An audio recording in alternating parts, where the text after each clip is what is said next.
Hello everyone and welcome to the latest round of Iron Quest feedback. For this round we'll be reviewing the vizzes that were submitted for the Nostalgic Games round, which was in collaboration with the Games Night Viz team. I have them all here with me today, so I have loads of people on the call. Normally it's just like one-on-one, so it's really nice to have a big group. Welcome to the team. So we've got Will, Tina and Louis here today. It'll be great if you could all introduce yourselves. I'll start with you, Will, and then we'll go around in the order on the slide. Hi, I'm Will. I'm one of the co-hosts at Games Night Viz, do a lot on Tableau community, just one of data fam, I guess. And Tina? Yeah. I'm Tina. I also am one of the co-hosts Game Night Viz and been around Tableau. You might have seen me in some of the community projects, and I do graphic design for fantasy baseball. Great. And finally, Louis. Hi, I'm Louis. So I'm also part of the trio doing Games Night Viz. So Game Night Viz is I have close to my heart because I work in the gaming industry. So this has been a really fun few months for me. That's great. And if one of you would like to just give an introduction to Games Night Viz in case someone's joining this call and they've never heard of it before, that'd be great.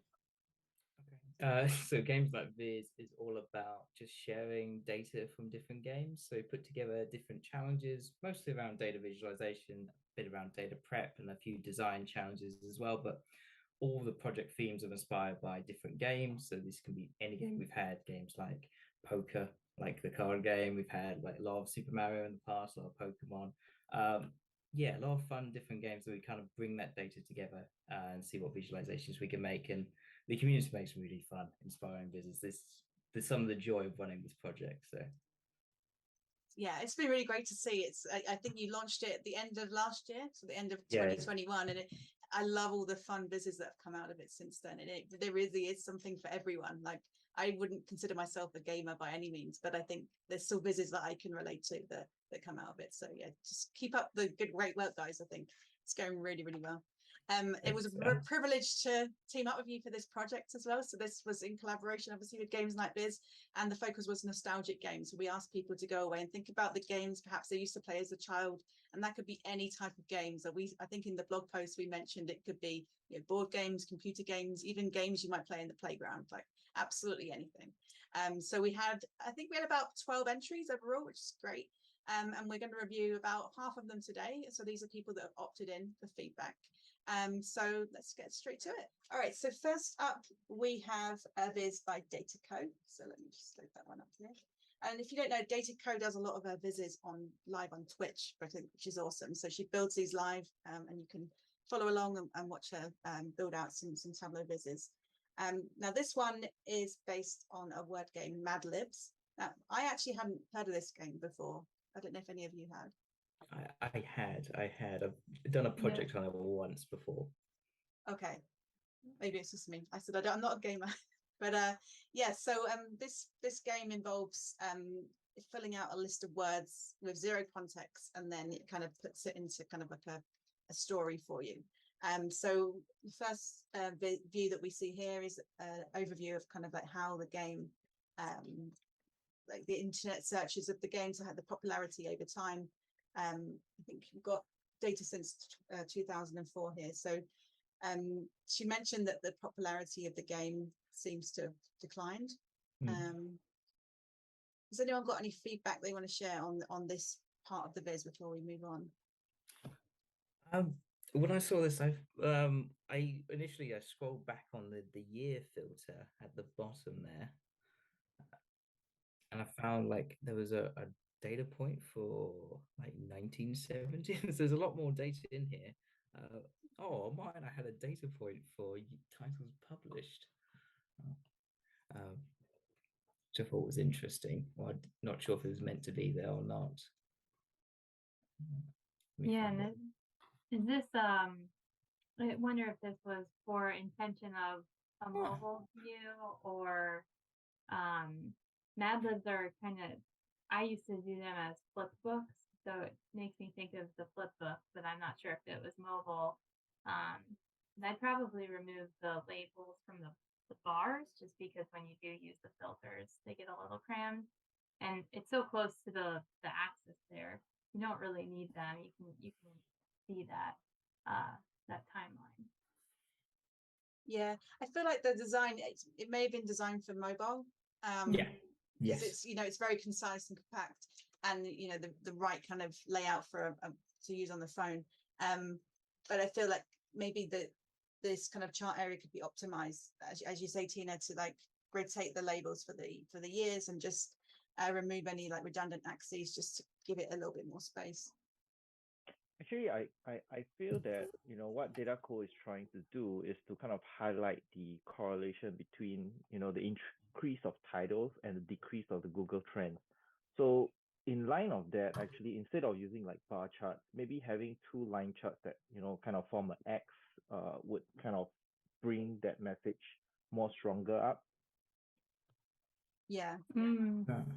And I think you don't really need like the future, the purple color for the future, because I think it doesn't add much to the message. I mean, the message is already clear enough, saying that there's an uptrend and a downtrend for the two different axes, and having a line chart would probably make that very easy for the audience to understand. Yeah, I agree. I think it's a really great way of doing it, to look at that Google search trend just to gauge interest. And it's something that I'm still building out my games night viz in all honesty, but it's something that I haven't considered for mine. Mine looks at lots of different games. I think it's a good metric to kind of track just general kind of popularity. Definitely. I think it's really good for like just setting the scene as well, telling that bit of a story of introducing this, because like you said, Sarah, you didn't know what Mad Lib was. So. No, I mean, I probably would if I saw it. Nothing springs to mind. But anyway, I think why not play it? So we have the option of playing it here. So I'm going to click Let's Play, and then we can start filling in the boxes and see what we come up with. So I thought we could do this together. So let's have some fun. So mode of communication. You got any ideas? Yelling. Yelling. Okay. Adjectives? What's an adjective again? It's a descriptor on a noun. Yeah. Describes a noun. Green. Green. Company name. Just make it easy. Drop in some Tableau. It's got to be Tableau, really, hasn't it? Yeah. Commonly used measure. Sales. Like sales, yeah. Sales. Time in the future. I'm gonna jump in and say 2050. 2050. I was gonna say that. I said 2050 when I did it myself. All right. Another adjective.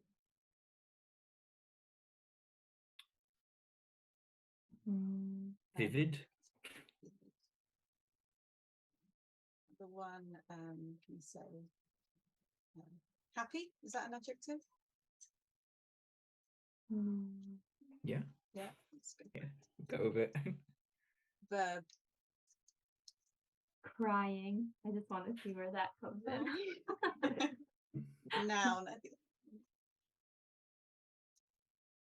What's the name? Street. Street. Yeah, street is. Verb. Something the opposite of crying. Yeah. Like... Laughing. Yeah. Another noun. Well, I just had McDonald's for dinner, so we can go with that. All right, another adjective. Perfect. Was your McDonald's perfect? Kind of. All right, another adjective. How about tasty? Yeah. Yeah. Yeah, sounds about right. Yep. We're all hungry. A noun starting with A. Hard rock. Probably can't spell that. That's close enough. Yeah. No, it's wrong, but never mind. Period of time. Weeks. Yeah. Yeah. So we need a longer one, so I'll do them like months. Sure. Past tense verb. Shriek. Shriek. Yeah, but I guess ED, so it's past tense. Yeah. One last adjective.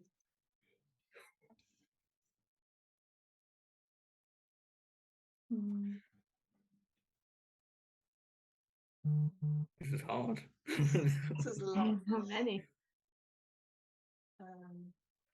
Hard. Do you want to go with hard? All right, let's see the story.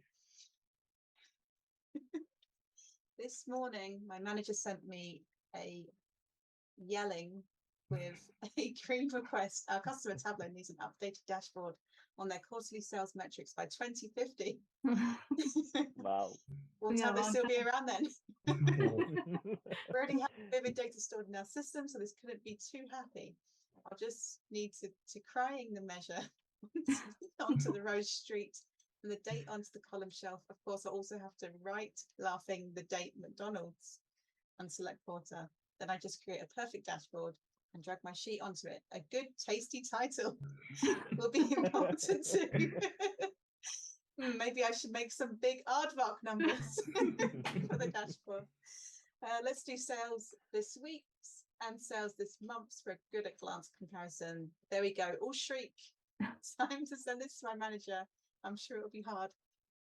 I'm sure it'll be hard. That's awesome. Big aardvark numbers. Yeah. Yeah, that's a new one. Yeah. You can trademark that, Will. Yeah. We always need a good, tasty title. You do? Yep. That's a lot of fun. Yeah. So, yeah. If you haven't had a go at this and you're watching this, I'd encourage you to give it a go. The link will be at the bottom of the video. So, yeah, have some fun. Great job, DataKo. All right, I'm going to move on to the next one now, which is by Dennis. And this is looking at the changing geography of Candyland. So I personally had never played like Candyland either, but I knew about it. So it's something I'm familiar with. And I think a few other people have done vizzes on Candyland on Tableau as well. I'd never heard of this game. Never heard of it. So maybe it didn't make it to the UK. I think. I do remember this. Over in Asia, it's mostly Monopoly, so I've never heard of Candyland as well. Okay. Yeah, they had this growing up for me, but I never played it really. Only at like a friend's house once or twice. Okay. See what it looks like. So it's a board game, and you kind of follow the track kind of right around the board, right? And I think this is what Dennis is like cleverly drawn here, which I think is great. Like, and in this viz, what he's looking at is like how that kind of the road that you follow has changed over time, and also the places that appear on that track and how they've changed over the years as well. So if you hover over one of the years, you can see an image of what the game looked like back then and all the locations that appeared in the game. And then that's the same as if I look at 1955. We get a different kind of image of what the game looked like in the separate locations. That's great. It's great. The thing was, when it struck me for this was I didn't know you could draw this kind of path in Tableau, because I would have thought these maps came in as like an image, but this is actually a drawn path with positions, and that you have these places come up as well. So I'm blown away by that. Yeah. When I first saw this. There's a lot of detail in this. Very, very detailed. A lot more than what you might think when you're seeing the screenshot, like when he posted it. So it's pretty amazing. Yeah, it's very cleverly done. I wonder if you could take this to the next level, like building animations on top of those drawn lines to kind of show, how it's changed over the years. So like following it through the game, you mean? Yeah, I think that would be like extremely cool. Yeah, that'd be really challenging. But it would be very difficult to do. That amazing, I guess. Yeah.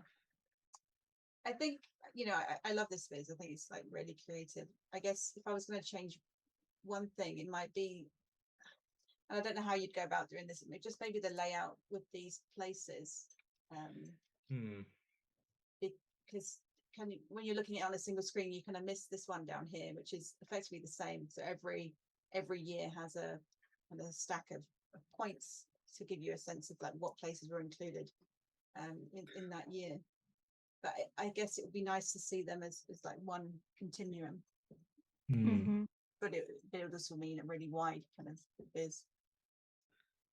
Yeah, I wish there was like a little, like an arrow or something just to tell me to hover over like those places, because I only discovered that by accident. Like, knowing me, I don't read the text. I just try and dive in and work it out. But I didn't know that you could find the individual places I just found that by accident in the end. So, which is like an arrow or something calling that out. Yeah, maybe something here, because it does say it here. But like you, I don't read the instructions, and it's very bad. But yeah, like a little arrow just calling that out would be helpful, I think. And also telling people to hover over the actual kind of the boards with the maps, just to get that kind of tooltip, because otherwise that's missed, and I think it's a really nice touch as well. Yeah. Yeah. Okay, well, great job, Dennis. Thank you for entering. We'll move on to the next one, which is by Jason. And this one's focusing on the evolution of Sonic the Hedgehog. That's something I have played. It's probably one of my favorite games when I was growing up. Yeah, you can almost hear the noise of like collecting the rings and stuff. Yeah. You see this stuff. Especially with the chart on the bottom right. Yeah. Yeah. I love bringing those shapes in. I love how they have this at the bottom as well. It's like really puts you back into the game. Has anyone got any feedback that they want to share? I think the only thing that I would say is maybe adding a little bit more negative space to kind of give each section a little bit more focus, so that it's easier for the eyes to move around. Or we could, have a border around each of the sections, I guess.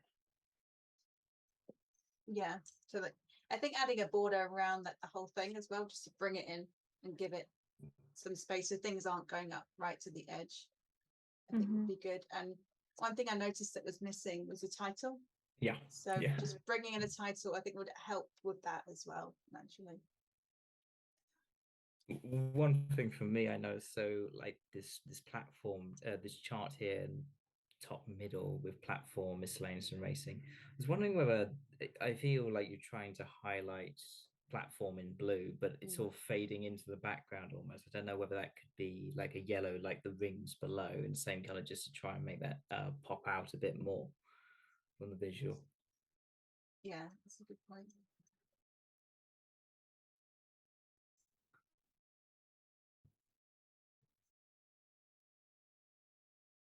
Does anyone got anything else? Maybe just some of the different font sizes going on. So I know there's the introduction is in a different, like larger font than the rest of the text. Don't know whether there could be some harmony brought there, perhaps. Yeah. Make them a similar size, maybe, or. Yeah, I also wonder. Oh, sorry. No, go ahead, Tina.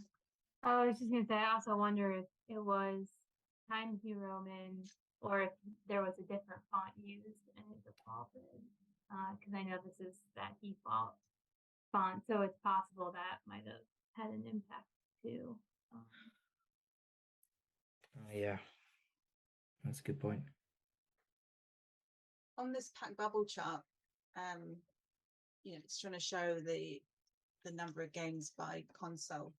It would be quite nice to look at that over time, because I think the Viz talks about how Jason received a Sega Genesis, and that was released in 1989. So that's focused, that's highlighted here. But to see those over time would be quite nice as well. But maybe like not a scatter plot, but almost like a plot like that, just shows the number of games per console and like the year they were released might be quite nice as a visual. Yeah. And adding to that point, I'm thinking that, on the, not everyone would know the the short forms of the consoles, like for DS, GEN, which is like Genesis, I think. It would be good that the tooltip will probably have like the full name instead, since you have like the short form on the bubble chart already. Yeah, so rather than saying like PS2, PlayStation 2. Yeah.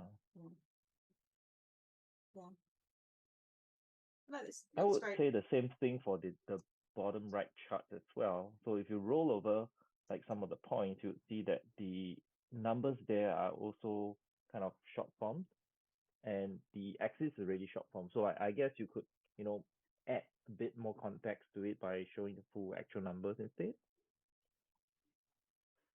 Yeah, that's a good point. Great job, Jason. Thank you for answering. Okay, next up we have the Viz by Mo, and this one is looking at Baldur's Gate. I love the design of this one. First of all, like, it looks very like on brand. it is. It looks like the kind of sheet of paper you'd get in a game, or the instructions or something like that. Now, I have read the instructions on this one. I tried to play it earlier, but I was struggling to get it started. So the idea is you put in how many people are. Well, before I do that, I'm going to visit the portrait gallery. This gives you some nice context on like the game cards. I haven't played this game, so forgive me, but I think they're cards, right? Almost like a little bit like, when I say a little bit like top trumps, but it's obviously not top trumps, but you get that kind of card of a character on it. Yeah, and you try and beat the opponent's card. So you'd pick, say, in this case, like the highest number you've got, maybe strength or charisma, and try and beat the opponent's matching value. Okay. Yeah.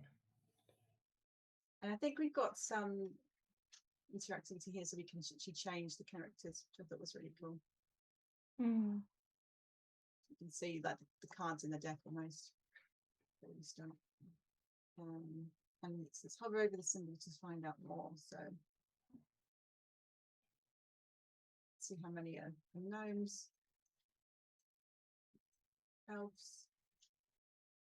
That was really cool. But let me go back to the start. And I'll leave the party as 12. Now I clicked here, and earlier on it didn't work for me. And then, Will, you said that I was doing it wrong. No, this is fine. So you crossed it out, that's fine. Then you click the one below to start a duel. Oh, okay. There you go. Yeah, I didn't get this far before. Let's see how to play. I will say the instructions and everything are done very well. Yeah. Really super clear. It's not easy to put this together. No.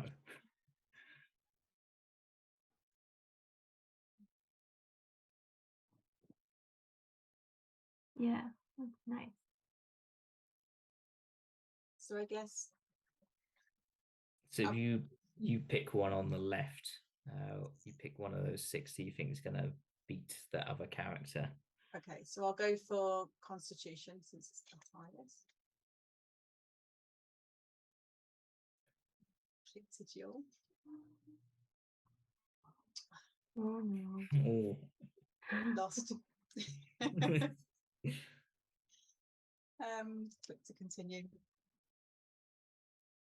Yeah, I think it's they gain that card now. So you have 11 cards left and they have 30. So you've got to end really up fun. with all 24. Oh wow. That's awesome. Yeah. This is the hovers too, like that came up when you lost. Like all of them are independent, like if so if you play another card, this is like the stuff that comes up. How do I get another card, or it changed already? Yeah, you've just picked the next card. Right. Yeah, I see. Does someone else want to pick a maybe this one? It was the attribute lawfully good. Garby strength. Yeah. Got to be strength. You got to be out stronger than a ranger. All right, let's go and see what happens. Yeah, like those pop-ups are just very clean. Yeah. What? Oh man. Not having much Oh, luck. don't ask me anymore. What? Obviously, I don't know what I'm talking about. You lost. Yep, I know. I would think Yeah, a ranger would have higher dexterity than strength, but you know. Yeah. And see how when you hover over it, it is directly aligned to the shape of that circle instead of like the U off button. So see that? It's Oh, just here, like you it's mean? yeah, it's crisp. It's just Yeah. directly aligned to that circle size instead of like a lot of show hide stuff is boxed. So that's just there's just so many little things in this that are really nicely done. Yeah. It doesn't feel like Tableau, I would say, and that's always a good thing. If you can achieve that, you've done something well.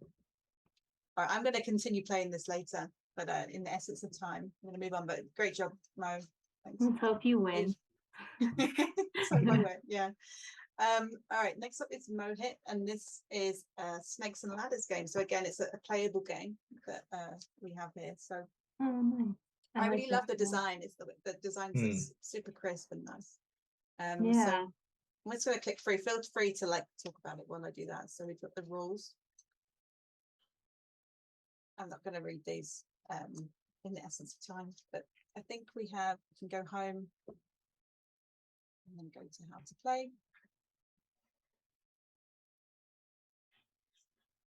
I thought this was a quite nice kind of way of displaying it because these are actual like screenshots from the game. Yeah, what you see is what you get. This is part of this. So if I click play now, I haven't put player names in, but player 1 and player 2 is fine. So I'm going to click to roll the dice. And then I think if I click here, I can actually see the piece on the board. Hopefully.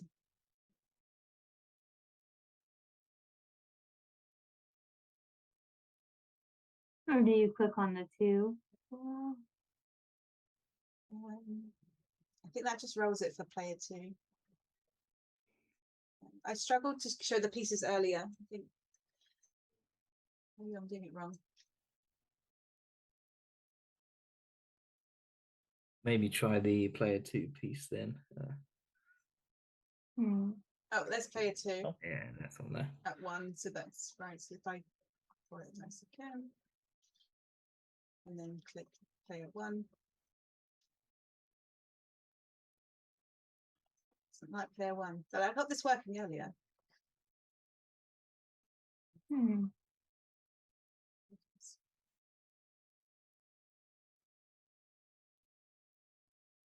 No,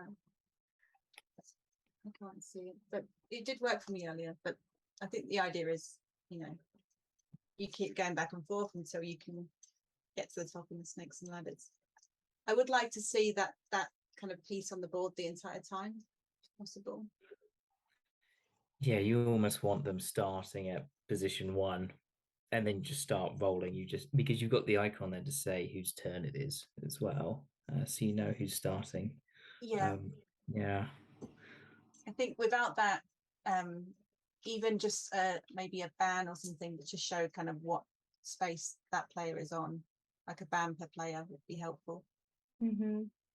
Or like all the Snakes and Ladders, if they were slightly lighter in color, so the little icons for the players is easier to see as it goes through, because they would clash a bit with these reds and blues as you get more into the board. Yeah, I also don't think that this doesn't seem to be moving. Like I've rolled the dice a couple of times and we're still at 1. Yeah, I think you need, when it's on the board, you definitely need to click it to move it. Okay. Hey. Oh yeah, right.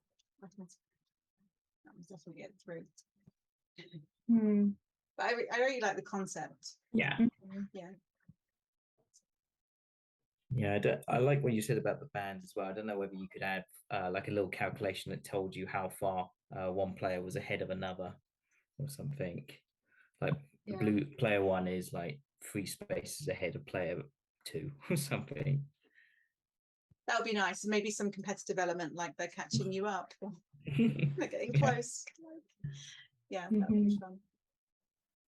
No, I really like the overall design. I think it's a nice size as well. It fits on the screen. Yeah, great job. Okay, next up we have a viz by Satoshi, and this is on the history of pinball. So we're looking at like when pinball machines were first introduced and the kind of type they were back then and how that's evolved over the years. We've got a long timeline here with a Sankey in between to tie it to some text that describes that key kind of moments in the history of pinball. It's quite nice, and you can see that evolution as you go through the different types of games that have been introduced. There's also lots of little like links to like YouTube videos in this I found in the text. Oh as yeah. well, so you can find like loads of like little hidden details as well, which was quite nice. Yeah, it's a lot more that meets the eye to this viz. And you can actually change, when I go back to the top, you can switch display and then swap that out by with this like nice bar chart. Yeah, this is really nice. Just so this shows the things they added to the game or removed from the game over time. Yeah.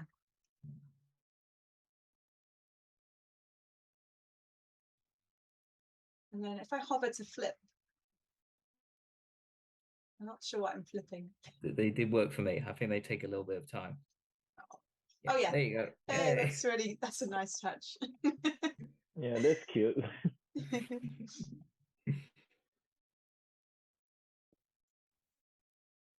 Yeah, I think this is a really nice viz. It's very on brand for the topic.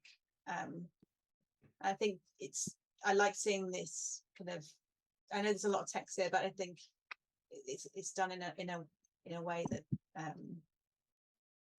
it makes sense. It isn't too overwhelming, and you can hide it if it's something you're not interested in as well.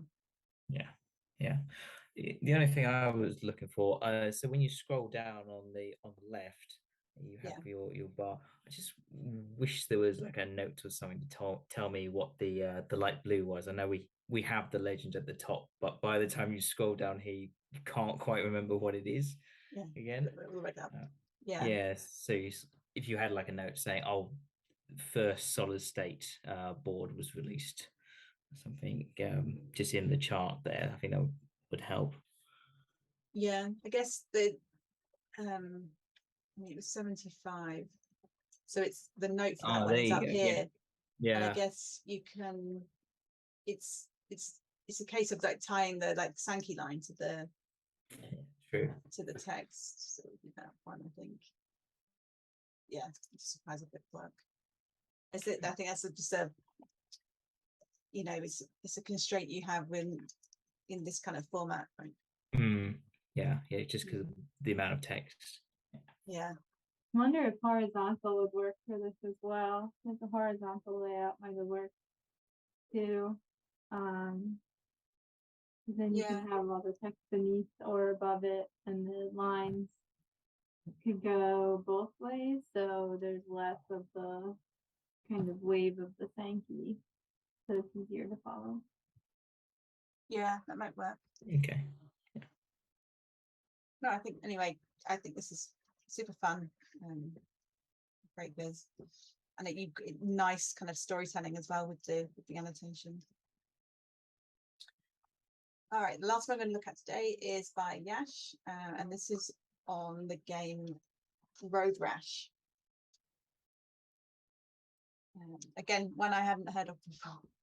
Oh man, I think I have played this one. Me neither. I'm clearly missing out. This is a Sega game, I think. Oh, I have totally played this. Wow. It's like nostalgia, Tina. Yeah, seriously, it works. I totally forgot this existed.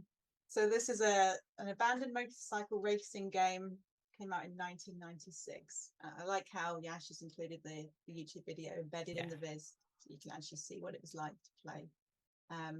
And in this Viz, he gives a little bit of a background on the gameplay, and you can actually click through the characters and a bit of information about each of them, and also the bikes. I'm assuming they're all bikes. Yeah. Reminds me a lot of Mario Kart. That's when you kind of go through and pick your vehicle. And then at the bottom here we have some kind of reviews and statistics. So how the game's been rated. I love the design for the difficulty statistics of like the tire. I think that's really fun. Yeah. I thought it was interesting that 80% of people found the game difficult as well. Old games are notoriously hard. They really are. Yeah.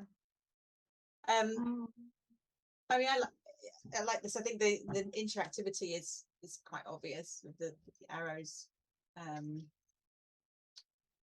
I guess it would be quite nice to kind of like rank the players or the bikes against each other. At the moment you can scroll through and see them all, but you can't see them all together and get a sense of like how they stack up against each other. Yeah, so like for this character, seeing all the money stats for all the characters and then say highlighting Boris Jefferson's money in like a different color. I mean, he's got $500 to see them. Cindy's got thousands. But no weapon. Yeah, so something like that. But I think the concept's really nice. Yeah, the only thing I would add is the rating statistics might be a little bit might require a guide to it, because like there is a circle and there's a half circle. So like what does each of that actually means? Because if you look at the percentages at the left, you have like 4%, you have like one full circle and a half circle, you have 12% with like two full circles and half circle. So I didn't really quite understand what the chart was telling me.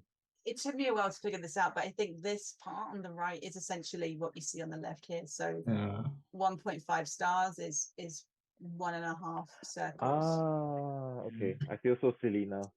No, but I think it would have made more sense to maybe focus on the actual stats rather than what you're ranking it against. So like how maybe like a bar chart to show the breakdown of these rather than the actual physical stars, or show these as stars maybe rather than circles. Yeah, I think stars might be better. Or he could actually put it to the left, just right. I mean, just next to the stars text, so it makes more like the visual association with it. Yeah, because I think otherwise you could easily think that the most ratings are against 5 stars, which isn't the case, right? It's actually 4 stars. It's got the highest kind of proportion. And do love the font. I do love the font being used here as well throughout the Viz. Yeah, it's nice. I guess these bits aren't in the same font. I'm assuming that these are it's a background image or something. Whereas these so there's a compatibility issue with Tableau. Yeah, it does look really nice. I love this image at the top too. But yeah, they're great job. And I think that was the last one. So yeah. I just want to say thank you for joining me today to go through these. It's always super fun to review them together, and hopefully the feedback was useful for the authors that we covered today. And thank you very much, Sarah. Yeah, thanks for having me. Yeah, thank you. Thank you for having us. It's always a pleasure, and hopefully we can collaborate again sometime. Absolutely. Yeah. For sure. It was fun. All right, well, thank you so much, and thank you for everyone who's tuned in. Look out for another IronQuest project coming soon. I actually took the month of August off, so we'll be starting again in September, something exciting. So watch this space for that. Thank you to everyone who entered, and see you all soon.